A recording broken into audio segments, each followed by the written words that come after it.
बुद्धि और मन दोनों ही मस्तिष्क के विभिन्न पहलुओं को संदर्भित करने के लिए इस्तेमाल किए जाते हैं। बुद्धि अक्सर ज्ञान, विवेक और निर्णय क्षमता को संदर्भित करती है। यह हमें लॉजिकल तरीके से सोचने और समस्याओं को हल करने में मदद करता है। मन आमतौर पर भावनाओं और अनुभवों को संदर्भित करता है। यह हमें अपने भावनात्मक और आध्यात्मिक स्वरूप को समझने और अनुभव करने में मदद करता है। ये दोनों आपके संपर्क में होते हैं और आपको अपने जीवन में आगे बढ़ने में मदद करते हैं। चेतन मन और अचेतन मन हमारे मन की मुख्यतः दो अवस्थाएं होती हैं।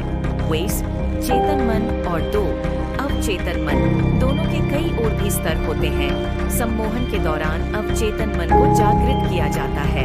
ऐसी अवस्था में व्यक्ति की शक्ति बढ़ जाती है, लेकिन उसका उसे आभास नहीं होता, क्योंकि उस वक्त वह सम्मोहनकर्ता के निर्देशों का ही पालन कर रहा होता है।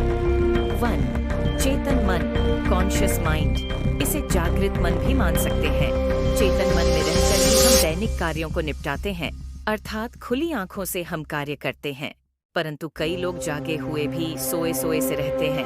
मतलब यह है कि जब तक आपके मस्तिष्क में कल्पना, विचार, चिंता, भय आदि चल रहे हैं, तो आप पूर्ण चेतन नहीं हैं। 2. अवचेतन मन, अनकॉन्शियस माइंड। जो मन सपने देख रहा है वह अवचेतन मन है। इसे अर्धचेतन मन भी कहते हैं। गहरी सुषुप्ति अवस्था में भी यह मन जागृत रहता है।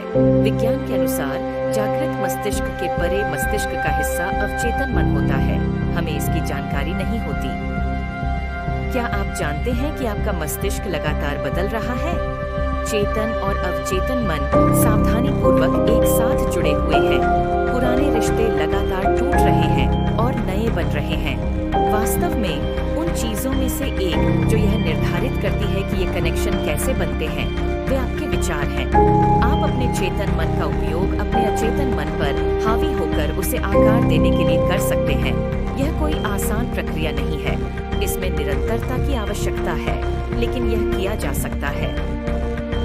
एक बार जब आप अपने लक्ष्यों और इच्छाओं का समर्थन करने के लिए अपने अचेतन मन को प्रशिक्षित करना शुरू कर देंगे, तो आप सफलता की राह पर होंगे।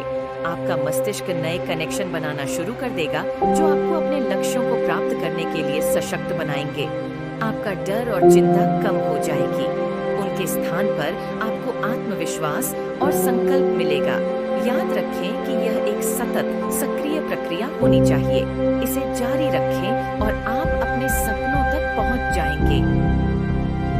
आज ही तय करें कि आप जीवन में क्या चाहते हैं। 2. अपने आप को उस लक्ष्य को प्राप्त करने की कल्पना करें। 3. ऐसी तकनीकें ढूंढें जो आपके लिए काम करती हों, जैसे ध्यान और प्रतिज्ञान। 4. अपने लक्ष्यों की ओर बढ़ना शुरू करें। रास्ते में अपनी प्रगति का जश्न मनाएं। 5. याद रखें कि असफलताएं केवल सीखने के तरीके हैं, जो आगे चलकर आपके दिमाग को सफलता पाने के लिए प्रेरित करती हैं। हमारा सबकॉन्शियस माइंड हमारे शरीर का 99% बीमारियों को ठीक करने में सक्षम होता है। फिर भी हम अपने ऊपर विश्वास नहीं करते, और फिर भी हमारा सबकॉन्शियस माइंड जब हम सोते हैं तो उस वक्त हमारी बीमारी को वो ठीक करते रहता है।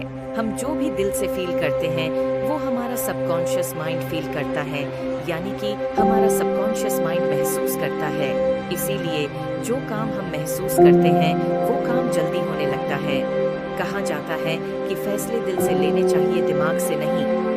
दुनिया में जितने भी सक्सेसफुल इंसान हैं, वो सब अपने सबकॉन्शियस माइंड का ही प्रयोग करके सक्सेसफुल हुए हैं, क्योंकि वो दूसरे लोगों की कॉन्शियस माइंड और उनके बिहेवियर को जल्दी ही पढ़ सकते हैं।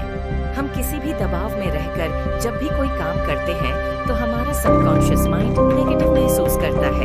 इसीलिए उस कार्य को हम फोकस के साथ नहीं कर पाते और हम निष्फल हो जाते हैं।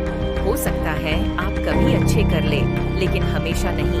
इसीलिए किसी भी काम को दबाव में रहकर नहीं करना चाहिए। अगर हम किसी फील्ड में सक्सेसफुल बनना चाहते हैं, तो हमें उसमें मिलने वाले नेगेटिव एंगल के बजाय पॉजिटिव एंगल को देखना चाहिए, ताकि हमारा सबकॉन्शियस माइंड सक्सेसफुल बनाने की संभावना को ज्यादा बढ़ाए।